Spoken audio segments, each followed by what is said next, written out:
Salut à tous, j'espère que vous allez bien. Aujourd'hui, je vais vous proposer des trucs et astuces Cricut.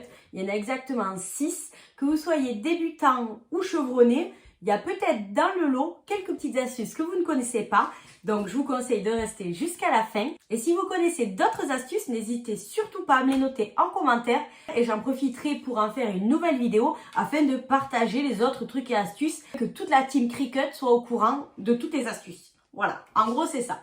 Alors, pour la première astuce, peut-être que beaucoup d'entre vous la connaissent, ça va être le fait d'aiguiser la lame. On retire la lame de son support et on extrait la petite pointe de lame.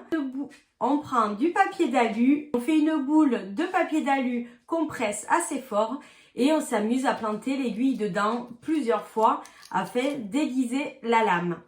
Si avec cette astuce, ça ne suffit pas, votre lame est vraiment trop ruinée, ne vous ruinez plus, je vous conseille ceci. Donc en fait, c'est un lot de lames que j'ai acheté chez Amazon. Je vais essayer de les retrouver et de vous mettre le lien en description de ma vidéo. Donc il faudra cliquer sur la petite flèche qui va vers le bas pour voir le détail. Donc ça, je vous le conseille, ça coûte vraiment pas très cher. Et en fait, mais sur la photo, je pense que vous le verrez. En fait, c'est des lots de lames. Vous avez des jaunes, des bleus et des rouges. Donc en fait, il y a plusieurs inclinaisons de biseautage. Je ne sais pas trop comment ça s'appelle. Et vous en avez énormément. Donc je vous conseille d'aller voir dans la description. La deuxième astuce, on va se servir de la rainure qui est sur la Cricut. Cette rainure à la base sert pour poser les tablettes, pour y poser notre tapis. Une fois qu'on a posé notre tapis, on en profite pour poser le film délicatement. Et vous allez voir, ça se colle tout seul. Pour ce qui est de la troisième astuce, c'est le rangement des lames qui est dans le couvercle de la Cricut. Donc quand vous ouvrez la Cricut Maker, vous pouvez ouvrir un petit tiroir et sous ce tiroir, vous avez des emplacements vides. Donc dans le Design Space, vous pouvez trouver des rangements de lames que vous faites découper dans de la mousse. Donc moi, la mousse, je l'avais achetée à l'époque, je crois à la Foire Fouille ou quelque chose comme ça. Vous suivez le tuto, vous verrez, c'est très simple. Et après, vous collez chaque mousse entre elles et c'est fini. Pour ce qui est de la quatrième astuce, il suffit simplement de coller un petit crochet que vous pouvez trouver n'importe où, dans les magasins de bricolage, dans les supermarchés, peu importe. Moi, je l'ai mis sous mon îlot, ça fait pile la largeur de mon meuble. J'y accroche tous mes tapis et il y en a une sacrée épaisseur, ça tient, pas de problème. Ils sont maintenus droits, donc du coup, ils gardent la forme parfaite, ils n'ont pas de courbure, rien du tout. Et à un coup d'œil, je vois ce qu'il me faut. Pour ce qui est de la cinquième astuce, on commence à passer dans les astuces un peu sympas. Donc en fait, le but, c'est de gagner du temps. Donc c'est de couper en une seule fois toutes les couleurs d'un projet. Donc le but, c'est de faire votre projet dans le Design Space. Quand vous arrivez à la fin, vous mettez toutes les couleurs identiques dans le Design Space. Par exemple, vous prenez tout, vous mettez tout rouge. Et sur le tapis, par contre, vous faites attention de mettre vraiment les bonnes couleurs aux bons endroits.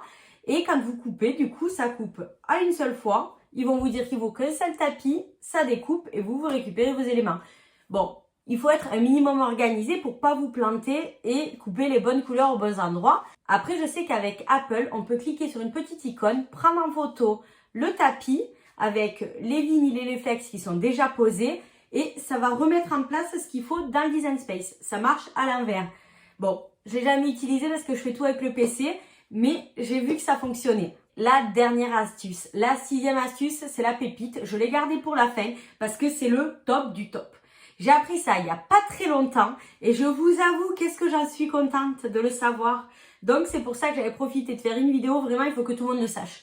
Parce que vous êtes tous dans le même cas que moi. En fait, quand vous avez fait un projet, vous le faites découper, c'est cool. Et pendant ce temps, qu'est-ce qu'on fait? Bon, moi, pour pas vous mentir, pendant ce temps, j'en profitais pour ranger ma pièce parce qu'en gros, je sais pas vous, mais moi, c'est toujours un bazar, mais incroyable. Mais grâce à cette astuce, vous allez voir, c'est vraiment génial. En fait, pendant que votre machine découpe, vous pouvez faire un deuxième projet, un troisième, un quatrième. Vous pouvez cumuler les projets, en fait. Et ça, c'est une pépitasse.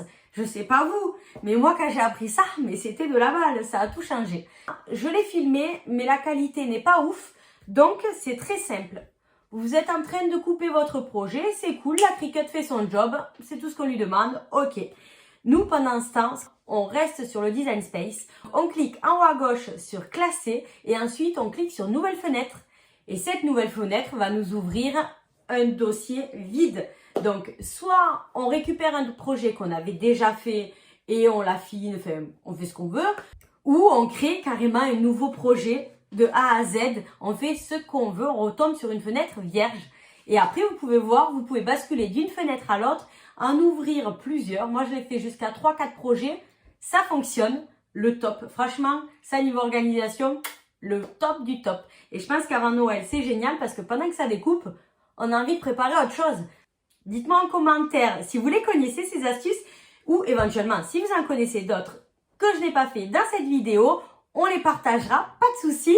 Si cette vidéo vous a plu, n'hésitez pas à mettre un petit pouce bleu et à vous abonner pour ceux qui ne l'ont pas encore fait. Et je vous dis à la semaine prochaine. Ciao, ciao!